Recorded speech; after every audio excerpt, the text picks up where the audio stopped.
Assalamualaikum warahmatullahi wabarakatuh. Saya Muhammad Lutfi Aliansyah dari kelas SIDP 003. Di sini saya ingin menjelaskan terkait psikologi karya sastra.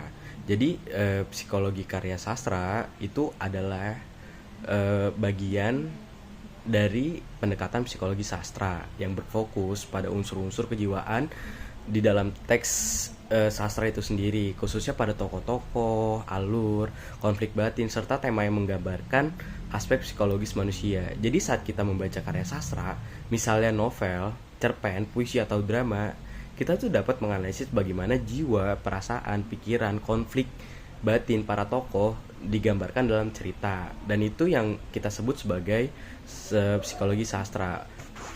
Di sini tuh ada satu kutipan menurut para ahli, yaitu Ratna di 2004 dalam bukunya Teori, Metode, dan Teknik Penelitian Sastra. Psikologi sastra adalah pendekatan yang menggunakan teori dan prinsip psikologi untuk menafsirkan karya dalam karya sastra dan gejala kejiwaan yang terkandung di dalamnya. Artinya dari kutipan tersebut adalah karya sastra diperlukan seperti cermin kehidupan, di mana tokoh-tokohnya seolah-olah itu adalah manusia nyata yang memiliki motivasi, ketakutan, trauma, harapan, dan perjuangan batin. Nah, disinilah letak pentingnya kita mempelajari psikologi sastra agar kita bisa memahami lebih dalam makna-makna batin yang tersembunyi di balik tindakan atau ucapan para tokoh. Misalnya tuh ada salah satu karya sastra itu novel Salah Asuhan karya Abdul Moes. Kita bisa melihat tokoh Hanafi mengalami konflik batin yang sangat kuat antara identitas budaya timur dan keinginan mengikuti identitas budaya barat.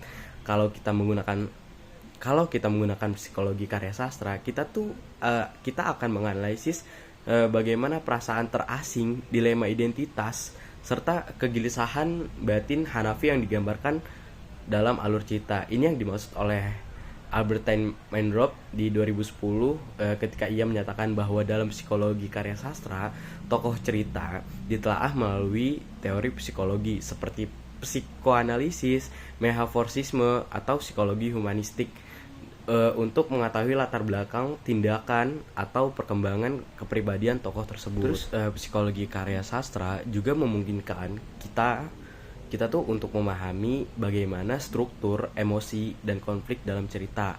Tokoh-tokoh dalam karya sastra itu sangat bisa mengalami depresi, kecemasan, kebingungan, trauma masa kecil, atau bahkan gangguan kepribadian.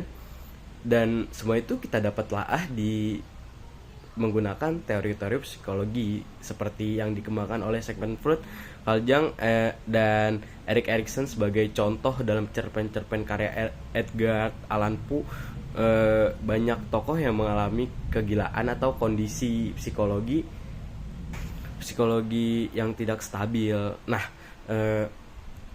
melalui psikologi karya sastra kita tuh dapat memahami bagaimana kegilaan itu dibangun melalui narasi, gaya, bahasa, dan konflik batin tokoh. Dengan kata lain, psikologi karya sastra itu mengajarkan kita untuk tidak hanya membawa teks secara permukaan, tetapi menyelami sisi terdalam dari jiwa para tokoh yang makna tersembunyi di balik cerita. Itu kita bisa melihat bagaimana sastra menjadi media ekspresi jiwa manusia dan bagaimana karya sastra bisa mengungkapkan ketegangan batin yang seringkali dapat diungkapkan dengan kehidupan nyata.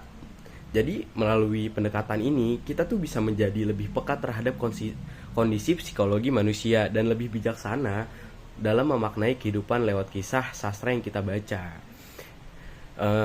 Jadi segitu saja yang dapat saya jelaskan.